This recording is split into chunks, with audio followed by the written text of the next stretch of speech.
Шаарлар өнүккөн сайын жашыл аймактарды коргоо маселеси маанилүү болуп бара жатат. Анткени бак дарактар бул жөн эле көлөк эмес, бул экологиялык тең салмактуулуктун жана таза абанын кепилдиги. Кыргызстанда жашыл зоналарды коргоону күчөтүүгө багытталган мыйзам долбоору сунушталды. Талкуу платформасында бул демилгенин негизги өзгөчөлүктөрү тууралуу баяндайбыз. Аты жөнүм Жазгүл Сейдахматова. Саламатсыздарбы? Алгач эфирдин коноктору менен тааныштырып өтөйүн. Бул мыйзам долбоорунун демилгечиси Бекешев Дастан Далабаевич. Экинчи коногубуз туруктуу өнүгүү, жашыл экономика жана климаттык саясат боюнча эксперт Абдрасулова Нурзат Аскарбековна айым. Саламатсыздарбы? Студиябызга кош келипсиздер. Алгач Дастан мырза, сизден сурайын деп жатам. Бул мыйзам долбоорун демилгелөөгө эмне түрткү берди? Анан негизи эле ошо акыркы жылдары жашыл аймактарды коргоодо кандай негизги көйгөйлөр аныкталды? Негизи бул түрткү мындай болгондо, шайлоо учурунда үгүт иштерин кылып атканда эң актуалдуу маселе бул чыккан да. Экология. Бишкекте болгон экология. Тилекке каршы биз мурун болсо жөн эле смог эле кышында смог эле деп жүргөнбүз. Азыр болсо мына көрүп атасызбы, жай келген сайын өтө ысып атат. Катуу ысып атат. Анан дагы бир терс абай ырайы болгон бул шамал. Шамал үйлөсө катуу үйлөйт туурабы? Анализ кылып атканда бул эмнеге ушундай болот атат десек, бизде ошол эле бак дарактар өтө аз болуп калды. Ошондо маселе чыгып атат да. Жашыл бак дарактар эмнеге аз болуп калды, ошону изилдөө кылсак, бул жерде хаотикалык курулуш күнөөлүү. Бул бир. Экинчиден ирригациялык ошол суу берүүчү ошол арыктар, поливной система ишип, бүт баары ошол эскирип, кээ бир жерде талкаланып, кээ бир жерде иштебей калышы. Ошонусу себеп болду. И үчүнчүдөн болсо, мына мыйзамдарды карасак, бирөө мисалы бакты кыйдырса, бирдеме бузса, ал жөн эле штрафты төлөп коет, ошол менен кете берет. Бул эч качан ушундай мыйзам менен биз шаарда ошол эле бак дарактарды эч качан коргой албайбыз. Штраф эле бул жөнөкөй маселе. Анан шайлоочулар үгүт иштерди мен кылып атканда ошону суранышкан да. Бул чоң маселе, ошо мыйзамдарды карап бербейсизби дегенде, мен действительно өзүм программада ошону жазгам. Мен 4-чү жолу депутат болсом, мен бул маселени сөзсүз сунуштайм. Бул менин программадан чыккан убада. Буюрса, ошону аткарабыз. Мен азыр депутаттар менен дагы сүйлөштүм. Өзгөчө шаардан шайланган депутаттар менен, каладан. Бул Ленин, Октябрь, 1 май, Свердлов районунан шайланган депутаттар менен сүйлөштүм. Алар дагы колдоп атышат. Себеби аларда дагы андай проблема бар. Бул проблема не только бир район проблемасы, бул керек болсо бүткүл Кыргызстандын көйгөйү. Сунуштап жаткан мыйзам долбоорунун негизги өзгөчөлүктөрү эмне? Эмне жаңычылык бар бул жерде? Жаңычылык мындай. Биз айтып атабыз, бирөө бир бакты кыйдырса, анын ордуна 5 бакты отургузат. Жөн эле отургузбай, көрүп атасыз го, мэрия дайыма отчет берип атат го. Биз мынча кыйдырдык, мына 1000 бак дарактарды кыйдырсак, зато биз 7000 отургуздук көчөттөрдү. Ошон отчет жакшы угулат туурабы, отчетто. Отчетто сонун угулат. Бирок бул өсөбү көчөттөр, өспөбү, тагдыры кандай болобу, аны бизге айтпайт да. Аны айтса сонун болот эле. Чынында биз жыл сайын угабыз, мынча көчөттөр отургузулду, бирок эмне алар менен болду, биз билбейбиз. Ошон үчүн бир бакты кыйдырсаң, 5 бакты отуруш керек. Экинчиден болсо, 3 жыл ичинде ошол бакты кандай кыласыңдан уже сен проблема, поливной системаны түзөсүн. Арык болобу, капельное орошение болобу, же ошол эле жаганда ошол сууну бир жерде топ ошол менен сугарасыңбы, ал уже өзүң тандайсың. Мына мен ойлойм бул эң негизгиси мыйзамдын өзөгү десек болот да.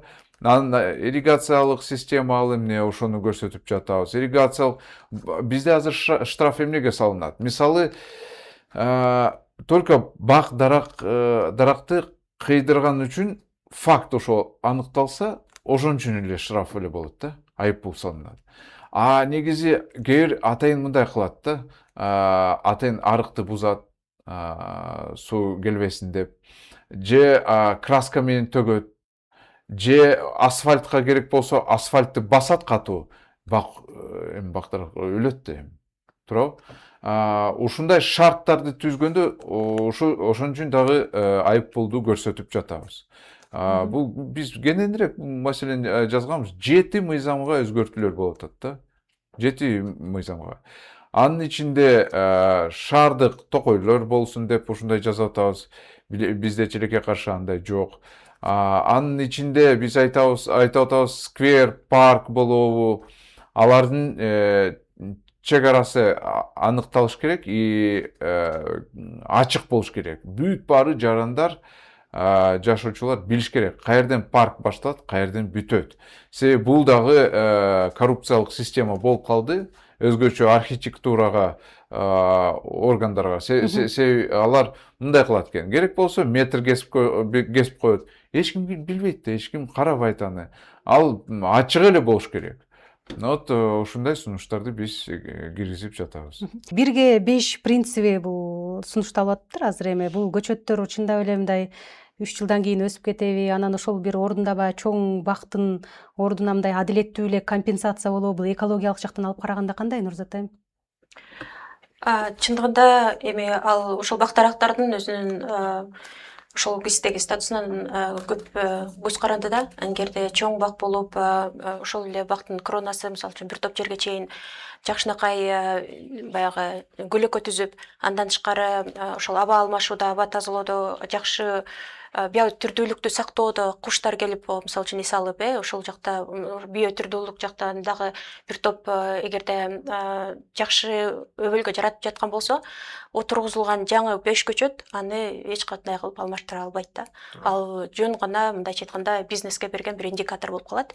Ошондуктан менин оюмча биз бардыгын ар бир бакта өзүнчө мамиле кылышыбыз керек.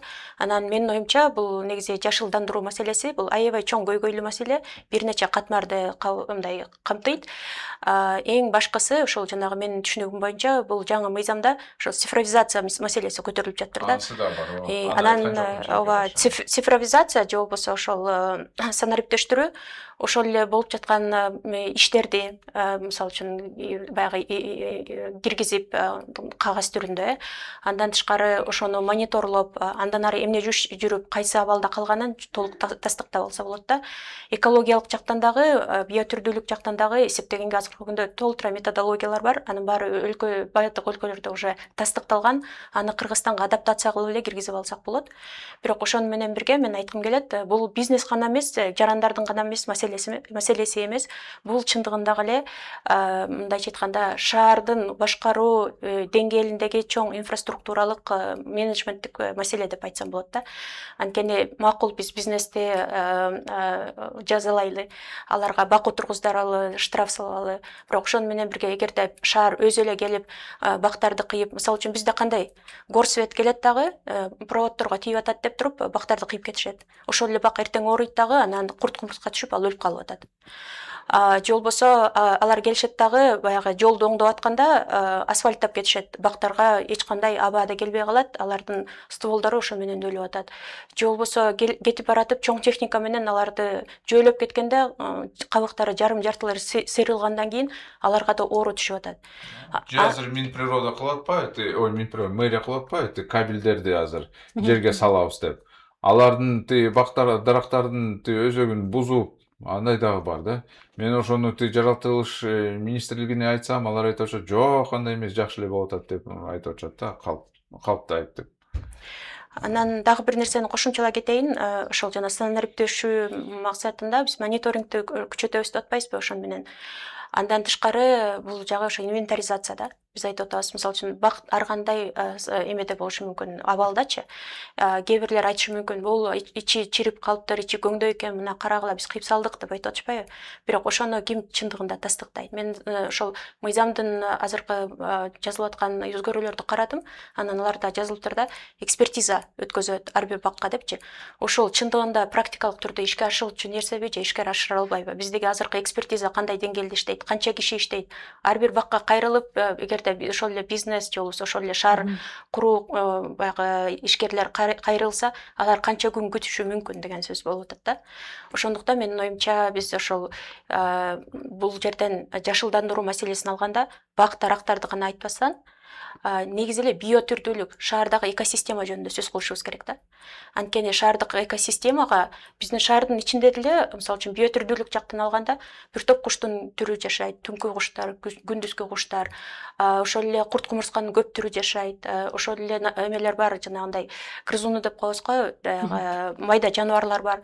Анан эгерде биз канчалык көп түрдүүлүк, канчалык сквер, канчалык парк, канчалык көп жашыл жерлерди курсак, ошончолук жанагы ысык менен дагы эметкенге жардам берет да. Бул жагынан ошол Европа биримдигиндин баягы опытын айтсак болот. Европа биримдиги бул 2024-жылы шаардагы биотүрдүүлүк жөнүндө атайын өзүнчө директива кабыл алып, ошол директиванын алкагында азыр токойлорду, шаарларды жашылдандыруу, алардын дагы жана хит вейв деп коет, ошол ысык менен күрөшүүнүн жолдорун издеп жатышат да. Анан мен дагы ушул жөнүндө бир топ өзүмдүн оюмду айтып келгем. Кыргызстанда бизден негизи азыркы күндө көп көчөттөрдү чет элден алып келебиз. Андан тышкары көп гүлдөрдү деле чет элден алып келебиз да, кооз экен деп отургузабыз. Без акклиматизации, без карантина. Ошонун баары келет дагы биздин немеге аралашып атат да, мындайча айткандачы. Анан алар менен кошо бир топ дагы оорулар келип атат. Алар биздин климатка акклиматация болгондон кийин башка бактарга берилип атат. Бирок ошонун баарын биз бир тараптуу Дастандалбаевич карашыбыз керек да, чогуучу. Туура айтасыз. Ал чоң проблема. Бул жерде мен макулмун. Мына ошол эле чет өлкөдөн келип аткан көчөттөр боюнча негизи бул жерде карантинди мындай кызмат караш керек жакшылап. Бирок чынында аларда канчалык лабораториялар күчтүү эмеспи, аны караш керекпиз да. Аны туура айтасыз, аны өзгөчө мындай бөлөкчө ушуна карасак болот да. Дастандалбаевич, бул жерде сиз ошо мыйзам долбоорунда сунушталып атат да, ар бир бакка, ошо ар бир даракка санариптик паспорт берүү механизмичи, бул кандай иштейт? Бул электрондук система база түзүлөт. Ошол паспорт деген эмне бул? Мындай болот да, акыбалы кандай? Канча курактагы, кайсы бак, ким отургузду, полив каяктан келе атат, ошол маселе жазылат да. Ал электрондук системада боло берет. Мындай физикалык түрүндө керек болсо анын просто нумерацияны койсо болот. Бирок керекпи керек жокпу, аны уже караш керек да. Пайдасын бербейби, ошол мындай табличканы коюп бул 100 мынча бак деп ушундай мен билбейм, аны ойлонуш керек да. Электрондук база даныкта мындай толук эле инвентаризация болуп, бүт бак дарактар кирет да. Ошондо даже кыйдырып атканда эч ким айта албайт, мына жөн эле ойдон айта албайт да, алып да бул бак 50 жаш мындай жашап, ошон үчүн биз аны кыйдырып атабыз деп аны айта албайт да. Уже база даныкта көрүнүп турат, бүт бар эле маалымат уже болот. Керек болсо ошону даже коомчулукка көрсөтүш керек. Нурсат Аскарбековна, бул ушунда ар бир даракка эгерде санариптик паспорт берүү болсо, анда бул жана мыйзамсыз бак дарактардын кыйылышына мындай тоскоол болобу ушул паспорт маселеси? Менин оюмча сөзсүз болот. Анткени бул жерден биз мындайча айтканда ар бир нерсенин контролун күчөтүп жатабыз да. Анан баягындай орусча айтканда бесхозный дегендей сөз жоголот да. Бизде азыркы көздө бактардын көбү мындай сонун эле турган бактарды кыйышат дагы, айтышат бул ооруп аткан бак болчу. Кандай кылып тастыктай аласың аны? Эгерде эч кандай информация жок болсочу. Ошон менин оюмча Дастандалбаевич негизи QR код кылып ар бир бакка келгенге мүмкүнчүлүк бар. Азыркы технология муну баягы мүмкүнчүлүк бере алат. Анан азыркы күндө жанагы нейросеттагы искусственный интеллекттагы өнүгүп атпайбы? Ошолордун күчү менен биз азыркы күндө жакшынакай каталог же болбосо инвентаризация системасын платформа аркылуу киргизсек болот. Эгерде чыныгында эле ушул дарак бизге кызыгып атса, ошол жерден эле ошол платформага кирип туруп карагандай болуш керек да. Анан бизде азыр көбүнчө айтышат да, биз билген эмеспиз, анан мындай кылып кыйып салганбыз депчи. Бирок незнание не освобождает от ответственности дегендей, эгерде ошол платформа түзүлүп, ошол жеткиликтүү информация элге жеткизилсе, менин оюмча, ар бир жаран ошол өзүнүн үйүнүн жанындагы бакты коргогонго инструменти да болуп калат. Аны менен ошол күчү менен мисалы үчүн бизнес болобу, городской служба болобу, ошолор менен сүйлөшкөнгө дагы жакшы бир аргумент табылат деп ойлойм. Азыр Дастан мырзадан сурамым келип жатат да, Дастан Далабаевич, бул мыйзам долбоорунда кошумча бюджеттик чыгым талап кылынбайт деп жазылып турат да. Бирок ошол эле учурда ушул электрондук реестрди түзүү, бактарга инвентаризация жүргүзүү, аларга ошо санариптик паспорт ыйгаруу бул кайсы каражаттардын эсебинен, кайсы күчтөрдүн эсебинен ишке ашат? Жакшы суроо. Мына керек болсо жергиликтүү органдар ошол инвентаризацияны кантип кылып алышат. Аны атайын кызматкерлерди даже мындай кызматка алып кереги жок. Волонтерлор бар.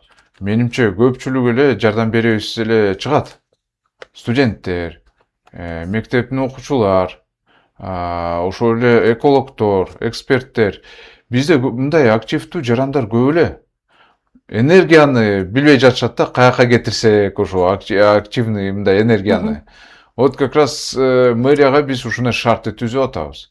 Биз тескерисинче ошол жактан пайдалансак, менимче жакшы болот да. Биз кызматкерлерди мындай айлыкты аларга бере берсек, алар бир күнү кылат, экинчи күнү аз кылат. Ишип аларга тескерисинче мындай выгодно болот да. Аз кылсаң айлык кете берет да в любом случае. Ошон үчүн мен ойлойм, мен бул жерде волонтерлук аркылуу ошону кылса болот. Паспортто дагы аны керек болсо жөн эле мобилдик приложение жазып коесуң, ар бирөөсү кирип алып ошону толтура берет. Эми кээ бир айтышы мүмкүн, жок, каталар көп болуп калат. Да, кээ бир жерде каталар болот. Бирок Википедия бар да, биз колдонуп жүрөбүз да. Маалымат алганда биз Википедия менен колдонуп жүрөбүз. Бул жерде дагы бак дарактардын Википедиясы болуп калат. Сонунда менимче жакшы эле. Анан ушул паспортизацияны ушундай кылса болот. Хотя бы фундамент биз эң башталышы ошондон башташ керек да. Уже анан өзүлөр зелен хоз болобу, муниципалдык кызматкерлер болобу, аларга дагы уже кийинки инвентаризация кылганга оп-оңой болуп калат да. Башталышын демек жигердүү жарандардын аракети менен ишке ашырса. Мен мисалы мэр болсом, мен ушундай кылмактын да. Волонтерлорду чакырып, себеби мага көп кайрылышат, мына жаштар көп кайрылышат. Бизге волонтерлук жумушту таап бербейсизби дейт да.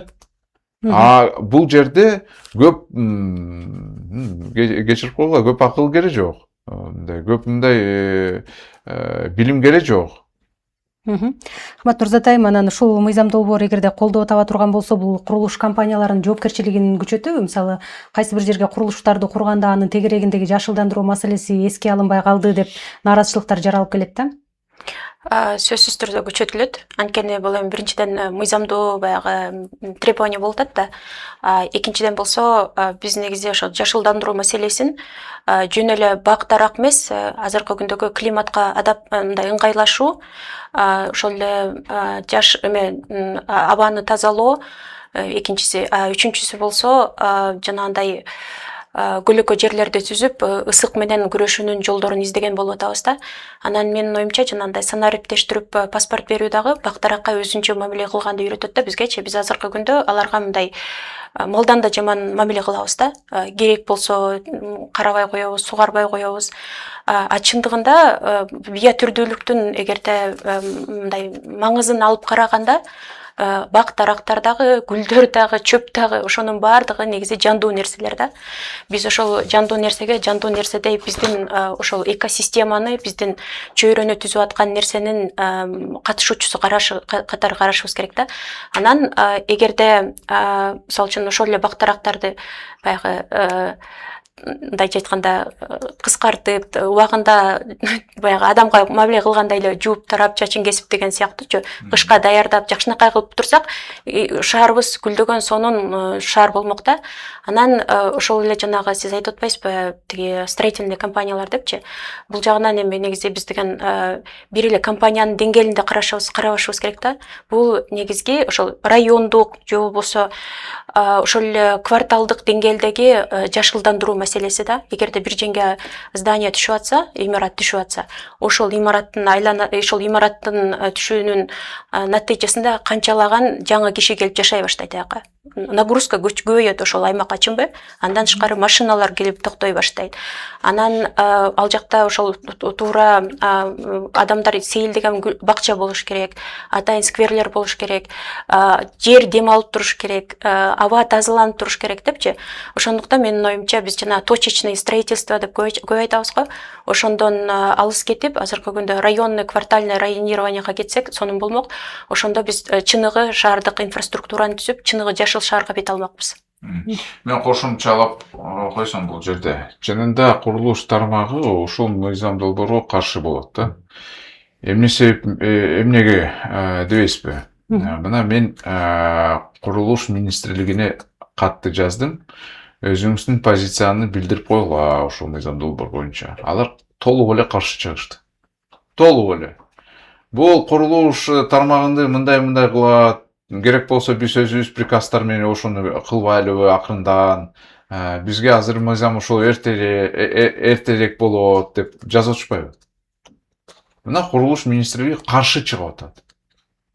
Демек, биз сөзсүз бул мыйзамды кабылдаш керекпиз. Демек, тескерисинче кылыш керек да. Себеби курулуш министрлиги ал экологияны ойлобойт. Анын алеги курулуш тармагы өнүгүш керек. Курулуш бүт жерде болуш керек. Алардын максаты кичине башкача. Биз айтып атабыз, биз курулуш тармакка каршы эмеспиз. Просто эрежелер болуш керек, шарт түзүлүш керек. Азыр мына биз кайка барбасак, мына мени чакырбашпай айтты шайлоочулар. Бул жерде курулуш болуп атат, бул жерде курулуш болуп атат. Барсак, бир дагы бак жок. Курулуш компаниялар айтат, биз озеленение кылып атабыз дейт. Көрсөтөт ошо. Хвойный мындай бак дарактарды отурушту 5 штукту. Целый чоң 12 кабаттуу үйдү куруп, 5 эле кичинекей көчөттөрдү отурушту, ошону озеленение деп коет да. Бул уят нерсе, буну токтотуш керек. Бул эгерде мыйзам долбоору кабыл алынып калса, анын мындай натыйжалуулугу кандай көрсөткүчтөр аркылуу бааланат негизи? Көрсөткүчтөр мындай болот да. Өзү жашылдандыруу көбүрөөк болот. Ал болбосо анда биз караш керекпиз, кайсы жактан мыйзам иштебей жатат. Ар бир чарчы метр боюнча биз уже караш керекпиз да, каерде бакты отурса болот. Анан экинчи параметр бул канча бак кыйдырылды, канча взамен отургузду. Анан ошону карасак болот. Параметр болуп калат. Канча бак дарактар база даныкка кирди, электрондук паспорт деп атпайбызбы, электрондук реестр боюнча. Ирригациялык система боюнча каерде бар, каерде жок, ошону так уже карасак болот. Азыр мэрия айтып атпайбы, бизде электрондук системада бар деп айтып атышпайбы? Мэр өзү айтып атат чыгып, бизде арыктар боюнча карта, целый карта бар. Жок. Ачык эле айтсам, жакшы картасы жок. Алардын эски картасы. Каерге барбасаң, мына арыктар, жаңы курулган арыктар өтө сапатсыз, даже поливной система катары иштебейт. Жөн эле арык. Ошондуктан алардыкы картасы дагы туура эмес да. Өзгөчө ушул Бишкек шаарында айрыкча ушул бак дарактардын кыйылышы бир сезимтал темага айланып калды да соңку жылдары. Айрыкча жана жолдорду кеңейтүүдө бактардын кыйылышына бир топ активисттер, экологдор, жарандар өздөрүнүн пикирлерин билдирип келет. Негизи эле Нурзат айым, сиздин оюңузча кандай бул шаарлардагы жашыл аймактардын кыскарышы биздин экологиябызды кандай кесепеттерге кептеп жатат? Менин оюмча бак дарактарды кесүү бул Бишкекте гана болуп жаткан жок. бардык шаарларда болуп жатат. Büyük. Региондордогу шаарларга да барсаңыздар кадимкидей көчөлөр бошоп эле эмнегедир биздин азыркы ушу бактарды кыюу кандай бир эмеге айланды да, трендкечи. Кайсы жакта болбосун бактарды кыйып ошондон башташат инфраструктураны өнүктүрүүнү. Чындыгында жакшы чөйрө, эгерде психологиялык жактан алганда дагы жакшы чөйрө эң биринчиден ошол жашыл бак дарактардан башталат да. Эгерде канчалык бак дарактар көп болуп, эгерде көлөкө көп болуп, ошол жерде куштар сайрап турса, анда наоборот ошол экологиялык жактан бизге жакшы мындай благополучный среда болуп түзүлмөк да. Андан тышкары бак дарактардын дагы бир эң башкы жакшы жагы бул ошо абаны тазалоодогу өзүнүн баягы кошкон салымы. Биз азыр итак эле айтып атабыз, биринчиден биздин шаарларда мисалы үчүн кышкысын баягы смог көзүбүзгө көрүнүп калган үчүн смог деп айтып атабыз, бирок ал смог эч жакка кетпейт, ал жайында деле бар. Биз ага караганда азыраак көрүп атабыз да, просточу. Анткени баягы температуранын баягы ылдый өйдө түшүүсү жайкысын анчалык эмес да. Ошондуктан бул температура эметпеген үчүн баягы көрүнбөйт да биздин көзүбүзгө, бирок ошол эле чаң маселеси, аллергия маселеси, ошол эле смог маселеси бардыгы жайы кышы дебей бизде азыр чоң шаар эмес, кичи шаарларда деле болуп атат. Анан ошолор менен күрөшүүдө эң биринчиден ошол жашылдандыруу маселеси чоң жардам берет да. Анан биз ошо жашыл шаар долбоорлору боюнча иштеп келе жатабыз. Азыркы күндө Ош шаары боюнча иштеп атабыз. Анан бизден келген баягы чет элдик эксперттер дагы айтты да, мен сурадым да, сиздер эмнени ушундай рекомендация кылат элеңиздер десек, айтты да, эң башкысы мен 10 жылдан келгендейин Бишкекте дагы эле чымчык сайрап турса, ошол чоң жетишкендик болот деп. Мына бизде карабайсызбы, мен дагы кошумчалап кетсем, сквер дегенде мэриялар, жергиликтүү органдар сквер кылабыз дегенде, алардын ойду карасаң, кандай алар скверди кылып атышат? Бак дарактарды кыйдырып, брусчатканы ошону төшөт, мына ошол сквер деп коет да.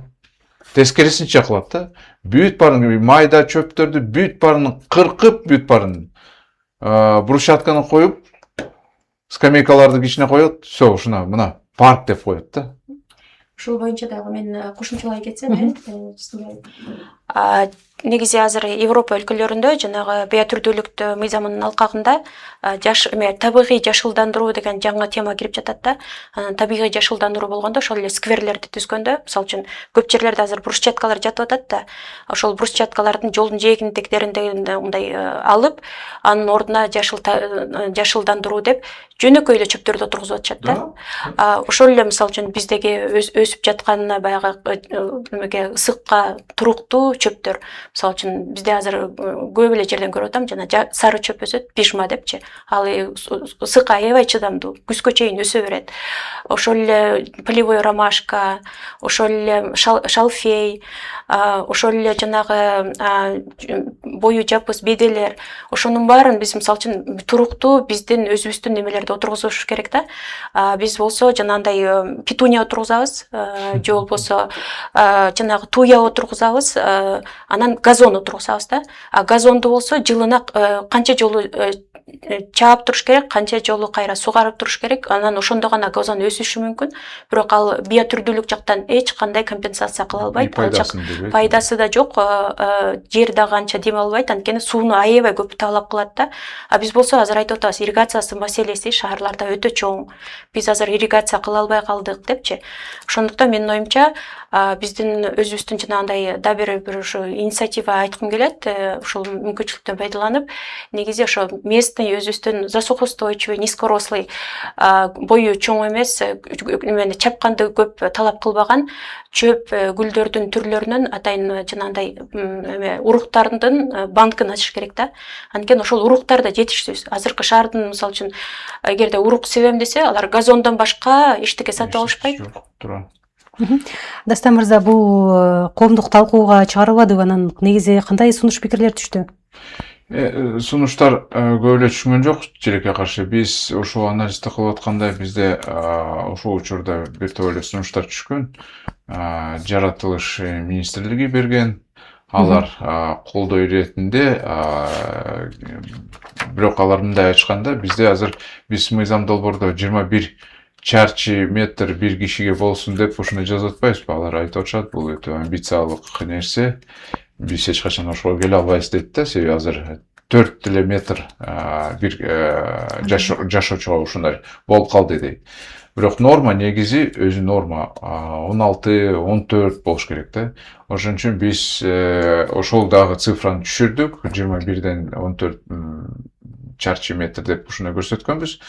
Анан биз дагы мындай сүйлөшкөнбүз да, бизде жер аз.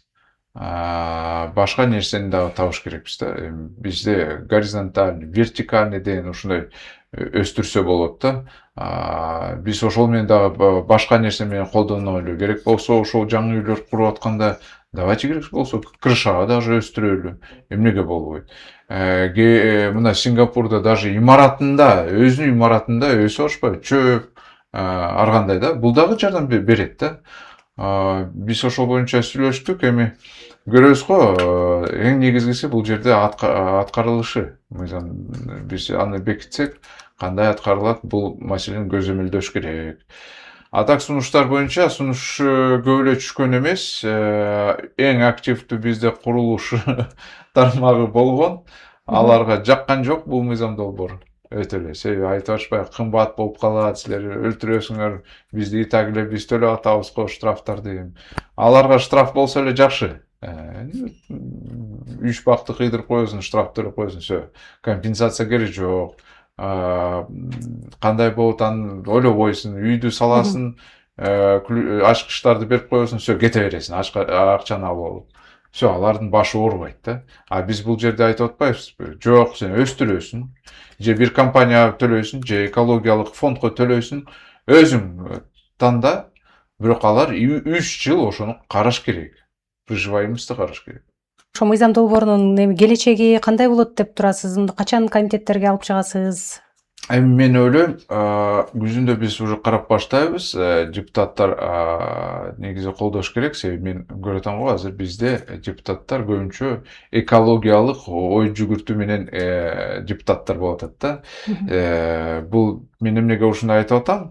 Себеби азыр мына кыска мөөнөттө биз климатикалык жөнүндө мыйзамды бекиткенбиз.